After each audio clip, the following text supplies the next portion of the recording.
नमस्कार. Let's up मराठीमध्ये सर्व प्रेक्षकांचं स्वागत.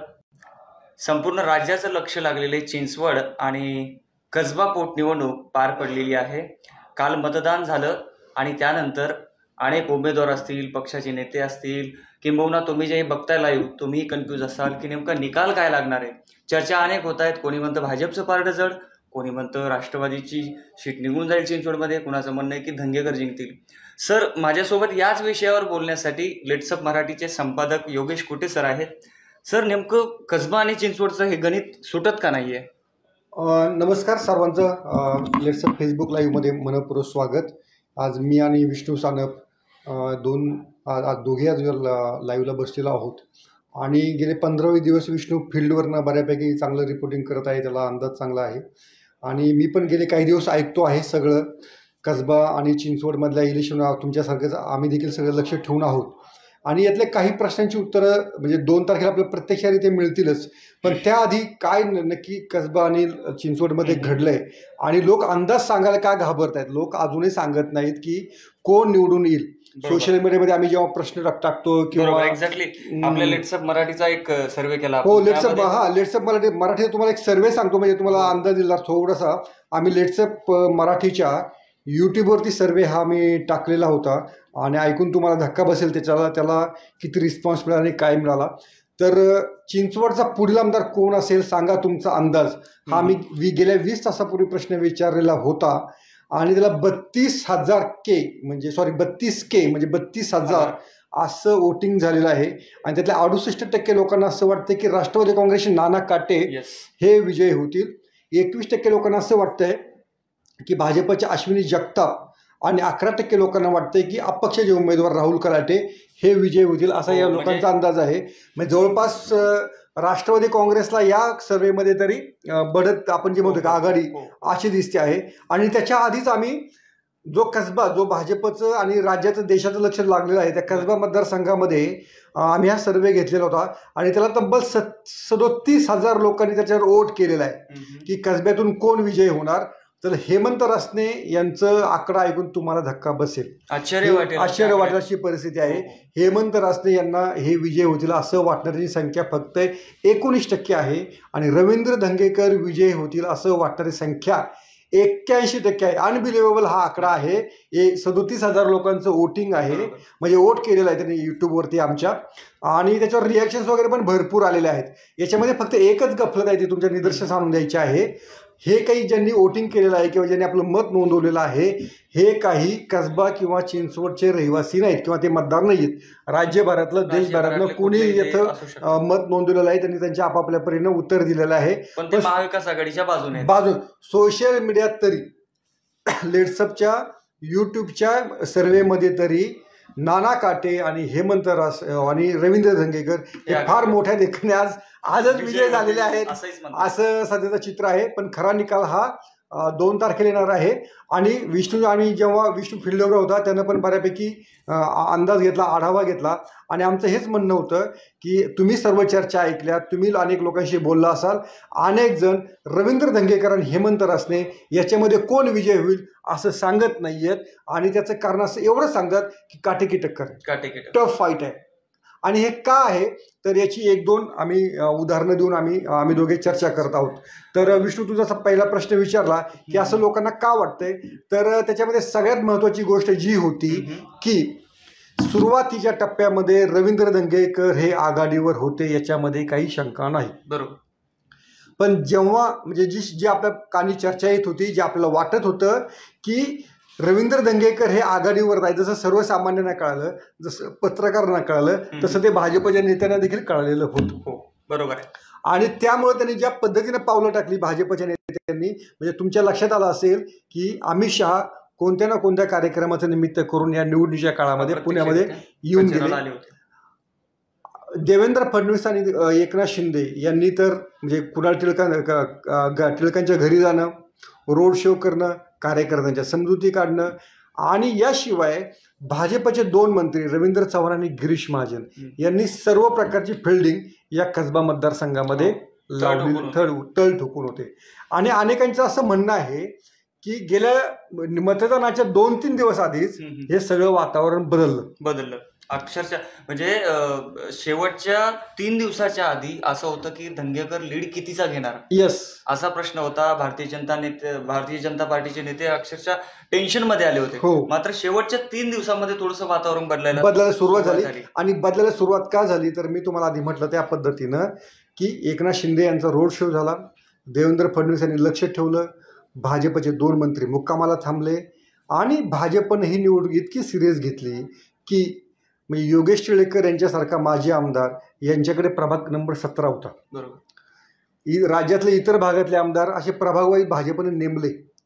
तुमच्या म्हणजे हडपसर योगेश टिळेकरांचा सुद्धा हडपसर मतदारसंघ असेल तर त्यांच्या हडपसर मतदारसंघामध्ये कसब्यातील किती उमेदवार आहेत, किती मतदार आहेत याची यादी त्यांच्याकडे देण्यात आली आणि ते मतदार आणण्याची जबाबदारी योगेश टिळेकरांवर सोपवण्यात आली. म्हणजे प्रत्येकांना वेगवेगळ्या विभागाची. आणि जर योगेश टिळेकर हे जर 17व्या प्रभागामध्ये काम करत असेल, नानापेठ वगैरे हा त्यांचा एरिया होता, तर त्यांनी शेजारच्या प्रभागामध्ये लक्ष घालायचं नाही. त्यांनी फक्त त्यांच्या कानी काय येतं ते जो शेजारचा माजी आमदार किंवा पदाधिकारी असेल त्याला सांगायचं. अशी भाजपनं एवढी टफ यंत्रणा लावलेली होती. एकूणच म्हणजे भारतीय जनता पार्टीची जी प्रचार यंत्रणा होती ती तगडी होती आणि धंगेकरांची माउथ पब्लिसिटी इतकी झाली सर की 100 पैकी लोकांना जर विचारलं तर 75 लोक म्हणतील की धंगेकर निवडून. हे म्हणजे नेमकं कन्फ्युजन. आणि नंतर 3 दिवसामध्ये असं झालं की आपण आज म्हटलं की धंगेकरच्या आघाडीवर होते, त्यानंतर 3 दिवस असं काय घडलं तर जे घडलं ते सगळं रात्रीच्या अंधारात सगळं घडलेलं आहे. सर अनेकांनी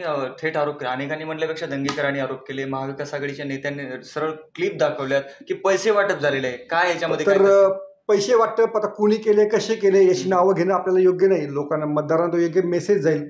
तर पैसे असे वाटले गेले की कसब्यामध्ये यापूर्वी अशा प्रकारचं पैसे वाटप कधीच झालं नव्हतं असं अनेकांचं म्हणणं आहे. की ज्या पद्धतीचं पैसे वाटप झालं की 2000च्या नोटांचे बंडलं हे गणेश मंडळांच्या कार्यकर्त्यांना, तिथल्या सोसायटीच्या चेअरमनला, काही थेट मतदारांना, झोपडपट्टी दादांना असे हे पैसे पोहोचवण्यात आले. आणि आपण समजू शकतो की झोपडपट्टीमधलं मतदान जे आहे ते पैसे घेतल्याशिवाय बाहेर पडत नाही असं आतापर्यंत बोललं जात होतं आणि त्याच्यामध्ये काही प्रमाण तथ्य आहे. पण आता त्यांनी सोसायट्या देखील पैसे वाटणाऱ्यांनी सोडल्या नाहीत की जर सोसायटीमध्ये असतील तर तुमची काही कामं आहेत हे आहे तर ते त्याची पण आम्ही व्यवस्था करू आणि सोबत पैसे घ्या. आणि याच्या पुढचा किस्सा असा घडला की काही मुस्लिम वस्त्या अशा होत्या की लोकांना माहिती की त्या विशिष्ट पक्षालाच मतदान करणार आहेत. हा मुस्लिमांचा जो रोष आहे या कोणाच्या विरोधात सर्वांना माहिती होतं. तर मुस्लिमांनी मतदानाला येऊच नये यासाठीची व्यवस्था करण्यात आली होती. आणि त्या मतदानाच्या काही दिवस आधीच मुस्लिमांच्या वस्त्यांमध्ये जाऊन तुम्ही दौऱ्यावर जा, तुम्ही यात्रेला जा, तुमचं आधार कार्ड आम्ही जमा करून घेतो, तुमचे पॅन कार्ड आम्ही जमा करून घेतो, मग तुम्ही मतदानाला जाऊ नका, समजा पैसे घेतले तर तुमच्या बोटाला आम्ही शाई लावतो म्हणजे तुमचं मतदान झालं असं समजेल. अशा प्रकारचे अनेक उद्योग पुण्याच्या पूर्व भागामध्ये म्हणजे जिथं जो काँग्रेसचा परंपरागत बालेकिल्ला आहे इथं झाल्याचं बोललं जाते. आता याच्यामध्ये तथ्य किती याच्यामध्ये मतदारांना कारण ही अशी चर्चा ही सरसकट ही सर्वांच्याच तोंडी आहे. याचं काही आपण व्हिडिओज वगैरे चालवले पण त्याच्यामध्ये काही तो कोणता पक्ष आहे किंवा काय आहे हे काही आपल्याला कळत नव्हतं. तर तुमच्याही कानावर असं काही असेल तर तुम्ही आम्हाला कॉमेंट बॉक्समध्ये प्रश्न विचारू शकता. तर ते पण कसब्याचा अंदाज अवघड का झाला तर कसब्याचा अंदाज याच्यामुळे अवघड झाला की गेल्या 3 दिवसामधलं जे वातावरण बदललं त्यामुळे असं वाटतंय की भाजपने जी सगळी निवडणूक यंत्रणा सगळी लावलेली आहे आणि आपला जो कट्टर मतदार जो बाहेर काढण्यामध्ये यश जे आलेलं आहे त्यामुळे असं वाटतं की आता ही टफ फाईट झालेली आहे. मला याच प्रश्नाकडे यायचंय सर तुम्हाला. खरं म्हणजे गेल्या निवडणुकीमध्ये कमी मतदान झालं होतं आणि या पोटनिवडणूक असून कसब्यात जास्त मतदान झालंय 50%. पण गेल्या निवडणुकीमध्ये 2014 मुक्ता टिळक जेव्हा निवडून आला तेव्हा 48% फक्त मतदान झालेलं होतं आणि आता त्याच्यामध्ये 2%ची वाढ झालेली आहे. कोणाच्या पथ्यावर आहे? तर मला वाटतं ही 2%ची वाढ आहे ही आता हे सांगणं अवघड आहे. पण मला असं वाटतं की ही जी वाढ असेल की अनेकदा आपण असं बोलतो की प्रस्थापितांच्या विरोधात रोष व्यक्त करण्यासाठी मतदार बाहेर पडतो. तर हा रोष व्यक्त करण्यासाठीचा मतदार हा बाहेर पडलेला असावा आणि त्यामुळे जे जास्त मतदान झालेलं असावं ते दंगेकरांच्या बाजूने झालेला असेल. पण याच्यामध्ये दुसरी एक गोष्ट आहे की आपण असं पण म्हणतोय की भाजपनं मतदार बाहेर काढलेले आहेत. हो, पेठेत जास्त मतदान असं म्हणतात, पेठेत पण जास्त मतदान झालेलं आहे. मग पेठेतला पण मतदार जर बाहेर मोठ्या प्रमाणात निघाला असेल तर तो भाजपला पाठिंबा त्याला बाहेर पडला असेल. की जे पुण्याच्या म्हणजे शिवाजी रोड जो आहे तो शिवाजी रोडच्या पश्चिमेला हे काँग्रेसचं प्राबल्य आणि पूर्वेला भाजपचं प्राबल्य असं सगळं बोललं जातं. आणि त्यामुळे मला असं वाटतंय की दोन्ही बाजून अतिशय रस्सीखेच झालेली आहे. आणि ज्या पद्धतीने दंगेकरांनी पैसे वाटत झालं असं सांगून एक सहानुभूती मिळवायचा प्रयत्न केला आहे, तसाही परिणाम झाला असावा. आणि मतदार पण त्यामुळे जर त्यांचे जे बाजूचे कार्यकर्ते होते ते इरेनं पेटलेले होते आणि त्यांनी पण मतदार बाहेर काढण्यामध्ये मोठी कामगिरी केली. आणि म्हणूनच अनेकांना असं वाटतंय की कसब्यामध्ये कोण निवडून येईल हे आता तर सांगू शकत नाही. कदाचित रास्ते आले तर 4 ते 5 हजार निवडून येतील आणि दंगेकर आले ते पण 2-3 हजार निवडून येतील. म्हणजे असं सगळं चाललेलं आहे. आणि त्यामुळेच कसब्याचा निकाल किंवा त्याचा अंदाज व्यक्त करणं या घडीला आता थोडंसं अवघड होऊन बसलेलं आहे. कसब्याचा एक छोटासा प्रश्न आहे की जे पेठेतून मतदान झालं ते मतदान जास्त झालं ते भाजपच्या पथ्यावर पडेल असं अनेक जण बोलतात. पण दुसरा प्रश्न असा पण आहे सर की जे टिळक कुटुंबियांना हे तिकीट दिलं नाही त्याच्यामुळं तो रोष व्यक्त करण्यासाठी तर हे मतदार बाहेर पडले नसतील का? त्यांनी मतदानात काय टाकलं म्हणजे मतपेटीत काय टाकलं हे आपल्याला सांगता येणार नाही. पण मला असं वाटतं तिथला जो ब्राह्मण मतदार आहे हा पूर्णपणे भाजप ओरिएंटेड आहे. म्हणजे त्याला कमलशिवाय दुसरं दिसेलच असं मला वाटत नाही. पण एक तुमच्या सर्वांसाठी एक इंटरेस्टिंग एक बाब सांगायची आहे. आमच्या कॅमेरामॅनला सांगेल की जर त्यानं थोडंसं जरा जवळ काही घेताल तर पाहूया आपण. एक गौरव बापट यांची पोस्ट रात्रीच पडली होती, ती पाहिलेली होती. की गौरव बापट यांची पोस्ट मी वाचून दाखवतो. कॅमेरामॅनला जमेल का थोडंसं दाखवायला हे? बघा बरं, थोडंसं जवळ तुम्ही तो दाखवा बरं, थोडंसं जवळ करा का बरं. तुम्हाला मी वाचून दाखवतो. ही ती पोस्ट आहे गौरव बापटांची. अतिशय आश्चर्यकारक अशी पोस्ट आहे. काल तुम्ही पाहिलं असेल की खासदार गिरीश बापट यांनी आपल्या आजारपणाला न जुमानता व्हेंटिलेटरवरती येऊन सोबत ऑक्सिजनच्या नळकंड्यासोबत घेऊन ते मतदानाला आलेले होते. आणि त्यानंतर त्यांच्या मुलानं ही पोस्ट केलेली आहे. ती पोस्ट तुम्हाला मी वाचून दाखवतो, तुम्ही अनेकांनी पाहिली असेल. तुका म्हणे ऐसेची राहावे, जे जे होईल ते पाहावे. याचा अर्थ काय हा आता अनेकांना प्रश्न पडलेला आहे. गौरव बापट, गिरीश बापटांचे चिरंजीव यांना आता या पोस्टमधनं काय सांगायचं आहे? काय बरं, गौरव बापट हे काय तुकाराम महाराजांचे काय फार मोठे अभ्यासक आहेत असं माझं काही म्हणणं नाहीये. म्हणजे त्यांनी काही फार अभ्यास करून ही पोस्ट लिहिली असेल असं वाटत नाही. पण ही सूचक पोस्ट आहे, त्यांना काहीतरी सांगायचं आहे. आणि जे काही सांगायचं आहे आपण 2 मिनिटांमध्ये फक्त गौरव बापटांचे जे रिॲक्शन्स आहेत त्यांच्या फेसबुकवर जे आलेल्या त्या तुम्हाला मी 2 मिनिटांमध्ये दाखवतो. पण त्याला मला सुचलेला अर्थ तोही मी तुम्हाला 1 मिनिटामध्ये सांगू शकेल. तर मला असं वाटतं त्यांना हेच सांगायचं आहे की गौरव बापटांना थोडंसं त्यांच्या पोस्टला 10 कॉमेंट्स पडलेले आहेत. आणि त्या कॉमेंट्सवरती राईट कुणी थंब दाखवलेला आहे, काहींनी ट्रोल कुणी केलेलं नाही. त्या ट्रोलच्या कॉमेंट्स त्यांनी काढलेल्या असाव्यात. 10च कॉमेंट दिसत आहेत. अनेकांनी ती पोस्ट पाहिलेली असेल पण त्या कॉमेंट त्यांनी काढलेल्या दिसत आहेत. तर याचा अर्थ हा एकच आहे की जे काही समोर होईल म्हणजे समजा हेमंत रासनेचा जरी पराभव झाला तरी ते तुम्ही निश्चिंत मनानं पाहावा असंच गौरव बापटांना सुचवायचं आहे असा अर्थ मी घेतलेला आहे. आणि गौरव बापटांना देखील ते सांगायचं आहे. ही पोस्ट पुढच्या काही दिवसामध्ये नक्कीच चर्चेची राहील. जर हेमंत रासने यांचा पराभव झाला तर गौरव बापट यांच्या मनामध्ये काही वेगळं होतं का याचा संशय नक्कीच त्यांचे पक्षातील विरोधक आणि त्यांचे पक्षांतर्गत स्पर्धक घेतील आणि त्याचा फटका त्यांना बसू शकतो एवढं मात्र निश्चित. आणि जर हेमंत रासने विजय झाले तर गौरव बापट म्हणू शकतं की मला हेच म्हणायचं हेमंत रासने विजय झालेले आहेत. दोन्ही अर्थ म्हटले पण अशी काय 2 अर्थ निघणारी अशी पोस्ट टाकायची गरजच गौरव बापट यांना का पडली हा मात्र पडणारा प्रश्न आहे. आपण जेव्हा पुढच्या आपण फील्डवर जाऊ तर तेव्हा गौरव बापटांशी संपर्क साधून त्यांना याच्यामध्ये नक्की काय म्हणायचं आहे याचा आपण नक्की शोध घेऊ. पण गौरव बापटांची ही पोस्ट ज्या वेळेस अंदाज आपल्याला व्यक्त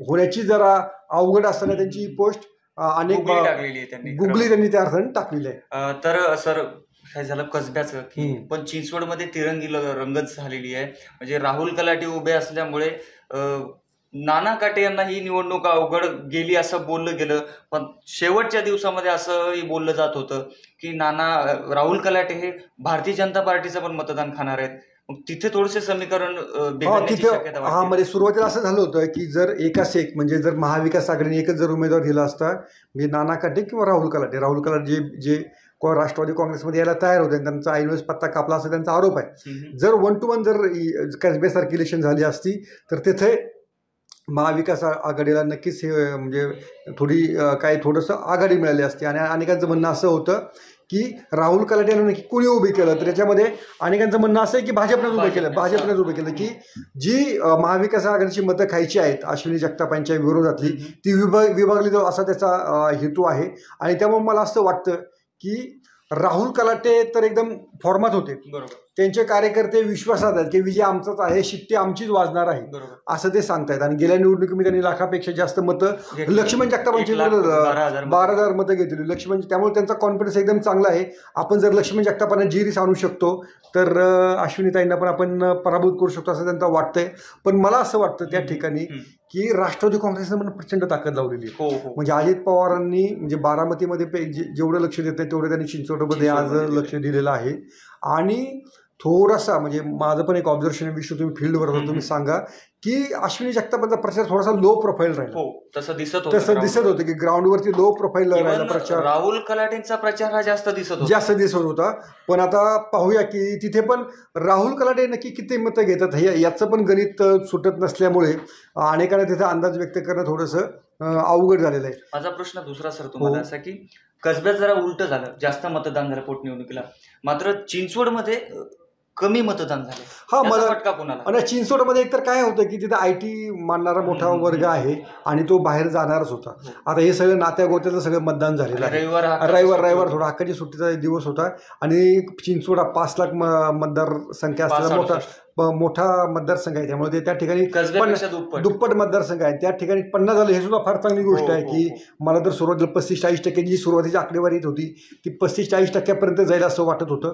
पण मला असं वाटतंय की या ठिकाणी नक्कीच राहुल कलाटेंनी या निवडणुकीमध्ये संभ्रम निर्माण केलेला आहे. आणि त्याच्यावरतीच नाना काटे की अश्विनी जगताप की राहुल कलाटेच अशा तिघे पण नावं घेतली जातात. पण माझा जो अंदाज असेल तो नाना काटे किंवा अश्विनी जगताप यांच्यापैकी असेल की त्या दोघांपैकी कोणीतरी विजय होईल. राहुल कलाटे विजय होईल याबाबत मी आता खात्री देऊ शकत नाहीत, पण राजकारणात काही घडू शकतं. म्हणजे तुमच्या विष्णू फील्डवरती होता, त्याला जास्त माहीत असेल की राहुल कलाटेंची वाकडमध्ये जास्त चांगली ताकद आहे. वाकड परिसरामध्ये त्यांची मोठी ताकद आहे. इव्हन त्यांचे नातेगोते जास्त आहेत त्या भागामध्ये. त्यामुळे भाजपचं जे मतदान होतं ते मतदान यांच्या नात्यागोत्यामुळे कलाटेंकडे वळू शकतं असं महाविकास आघाडीचे काही पदाधिकारी आम्हाला खासगीत सांगायचे. त्यामुळे राहुल कलाटे आता हे कुणाचं मतदान खाणार आहेत? अश्विनीताईंचं मतदान खाणार आहेत की नाना काटेंचं खाणार आहेत? हा एक कन्फ्युजनचा खरंच विषय आहे. बरोबर. आणि त्याच्यावरती पुढचं सगळं गणित ठरणार आहे. आणि मला आणखीन 2 गोष्ट याच्यामध्ये सर्वांना सांगायची आहे की नाना काटेंनी टफ फाईट दिली, एवढं मात्र नक्की.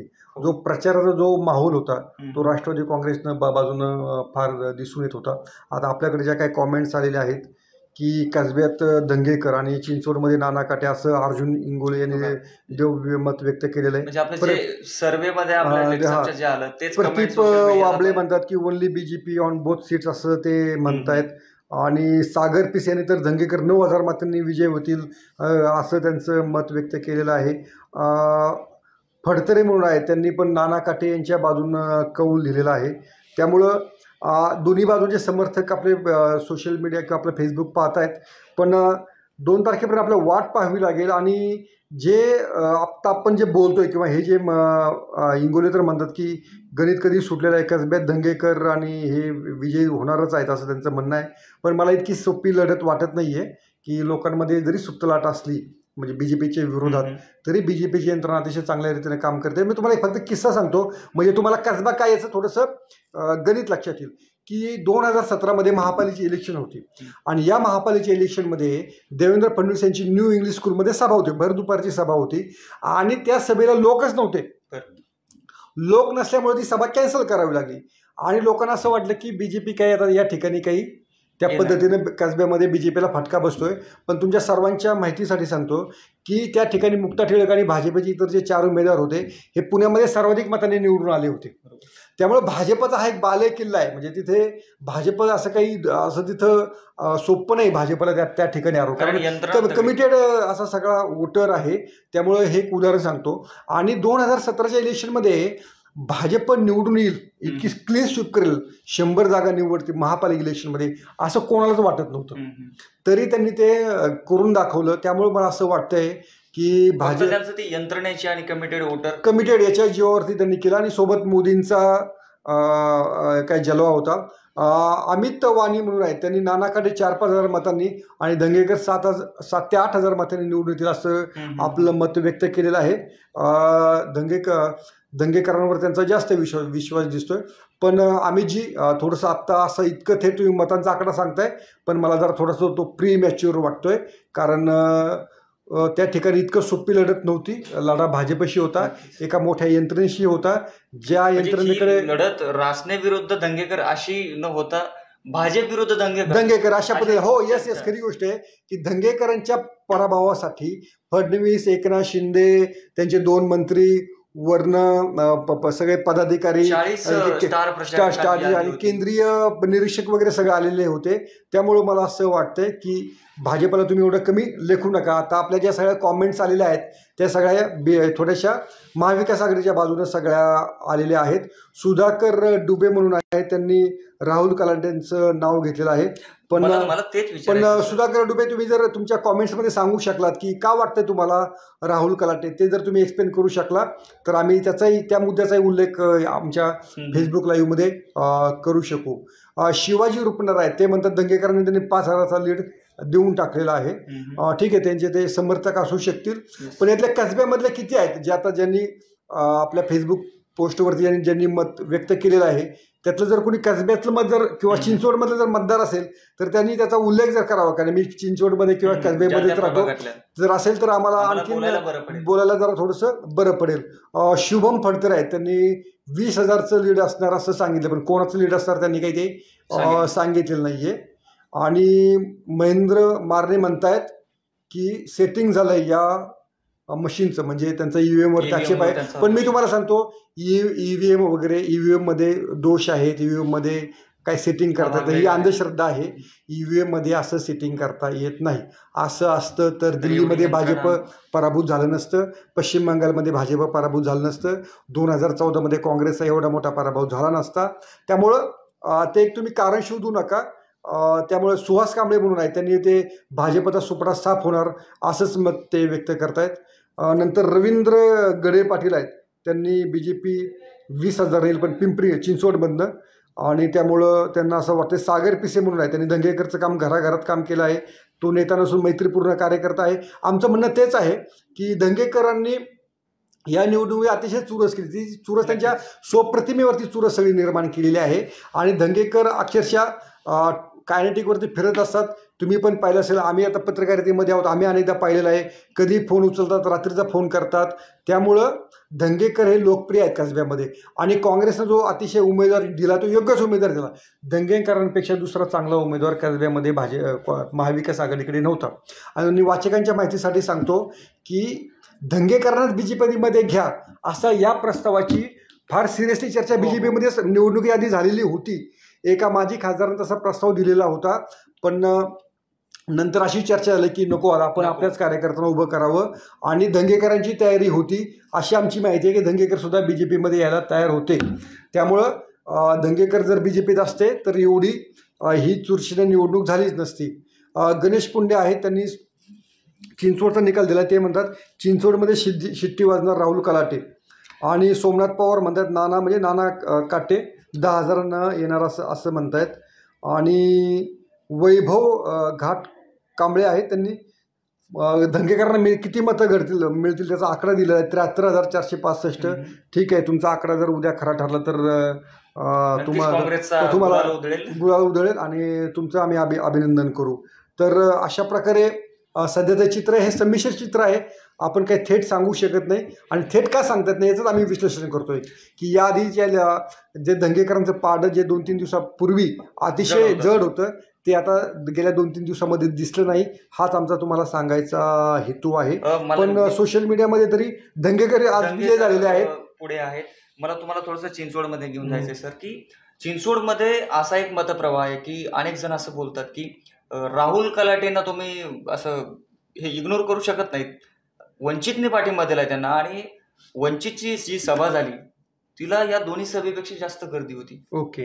तर काय म्हणजे तिचं काय होऊ शकतं समीकरण? मला वाटतं प्रकाश आंबेडकरांना मानणारा पण तिथे मोठा वर्ग असावा आणि थोडंसं प्रकाश आंबेडकरांनी पाठिंबा देणं राहुल कलाटेंचं वजन वाढलं नक्कीच, की कोणीतरी एक पक्ष एक संघटना आपल्या पाठीशी उभी राहते आहे, त्यामुळे त्यांना 10 हत्तीचं बळ नक्कीच आलं असेल. आणि आपण आधी बोलू, दरम्यानच्या काळात अशीच घटना घडली की जे वंचितचे शहर अध्यक्ष होते देवेंद्र तायडे ते इकडे आलेत राष्ट्रवादी काँग्रेस वंचितमध्ये त्यांची वचक आहे. बरोबर. म्हणजे राहुल कलाटेंना आपण काय हलक्यात घेऊ नये ही तुमचं म्हणणं अतिशय बरोबर आहे.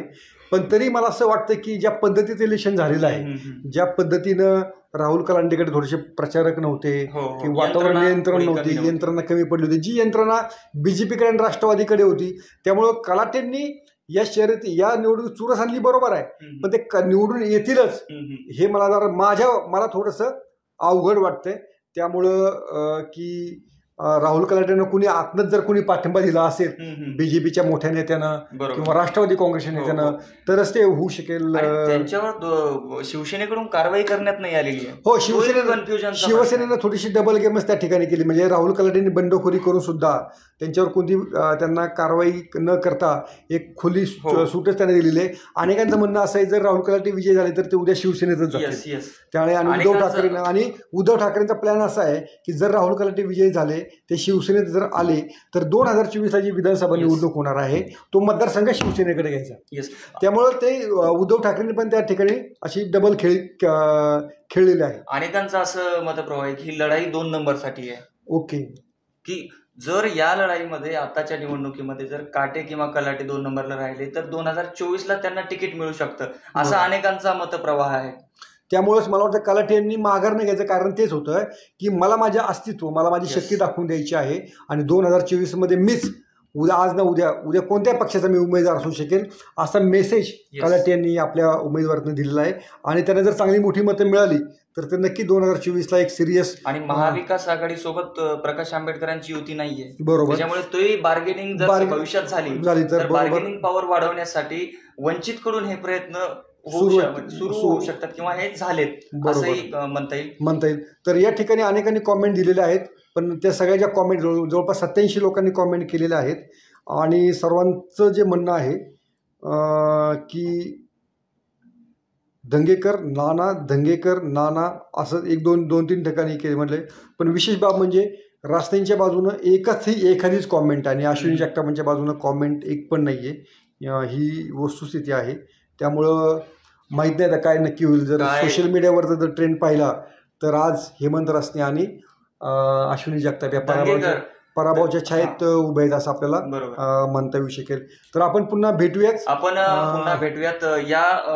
जे आता या लाईव्ह मध्ये झाले जे प्रेक्षक उशीर आले ते असं आहे की सोशल मीडियावर असा सुरू आहे की बाबा दंगेकर आणि नाना काटे की मोना कलाटे हे विजयी होतील असं अनेकांचं म्हणणं आहे. तर अनेकांचं असं म्हणणं आहे की अश्विनीताई विजयी होतील, काहींचं म्हणणं आहे की भाजपची यंत्रणा तगडी होती ते विजयी होतील. मात्र ही लढाई घासून होणार आहे आणि या लढाईमध्ये कोण जिंकेल हे आम्ही जे आता मांडल्यात ते जे बघितलं ती चर्चा केली, काय जे राजकीय समीकरण आहेत ते मांडले. जे प्रत्यक्षात काय होणार आहे ते आपल्याला 2 तारखेला कळणार आहे. मी फक्त तुमच्या सर्वांच्या माहितीसाठी पुन्हा एकदा अनेक जण नव्याने फेसबुक लाईव्ह वरती आलेले असतील. लेट्सअपने हा सर्वे केलेला होता. युट्यूबच्या आपण युट्यूब कम्युनिटी प्रश्न टाकलेला होता की चिंचवडचा पुढला आमदार कोण असेल तर 32,000 लोकांनी वोट केलेला आहे आणि 68% लोक म्हणतात की नाना काटे, 21% लोक म्हणतात अश्विनी जगताप आणि 11% लोकांचं कल हा राहुल कलाटेंकडे आहे. आणि हेच कसब्यामधलं जे चित्र आहे तिथे 37,000 लोकांनी वोटिंग केलेलं आहे. आणि आश्चर्याची बाब म्हणजे 81% लोकांनी रवींद्र धंगेकर यांना पाठिंबा दिलेला आहे आणि हेमंत रासने फक्त फक्त 19% आहेत. त्यामुळे सोशल मीडियामध्ये लेट्सअपच्या सर्वेमध्ये तरी महाविकास आघाडी आज विजयी झालेली आहे. पण हा खरा ट्रेंड नाही आहे. त्यासाठी आपल्याला 2 तारखेची वाट पाहावी लागेल. नक्कीच पाहावं लागेल. तुम्ही थँक्यू, तुम्ही सर्वजण या ठिकाणी जॉईन झालात. तुम्ही लेट्सअपच्या यूट्यूब, फेसबुक पेज नक्की फॉलो करा, सबस्क्राईब करा, इंस्टाग्राम फॉलो करा. आणि बातम्यासाठी, राजकीय बातम्यासाठी विशेष करून लेट्सअपच्या साईटलाही तुम्ही नक्की भेट द्या. अतिशय तुम्हाला इंटरेस्टिंग बातम्या या साईटवरती वाचायला मिळतील. नक्कीच. थँक्यू. आणि पुन्हा आपण निकाल लागला किंवा त्याआधीच्या काही घडामोडी घडतील त्यावर लाईव्ह येऊन तुमच्याशी आम्ही बोलणार आहोत. तुमच्याही कमेंट तुम्ही करत जा, तुमच्या मनातले प्रश्न आम्हाला सांगत जा, त्यावर आम्ही विश्लेषण करण्याचा आमचा अंदाज त्याच्यावर आम्ही व्यक्त करत राहू. पुन्हा आपण नवीन लाईव्हमध्ये भेटणार आहोत. तुर्ताच्या ठिकाणी थांबतोय. धन्यवाद.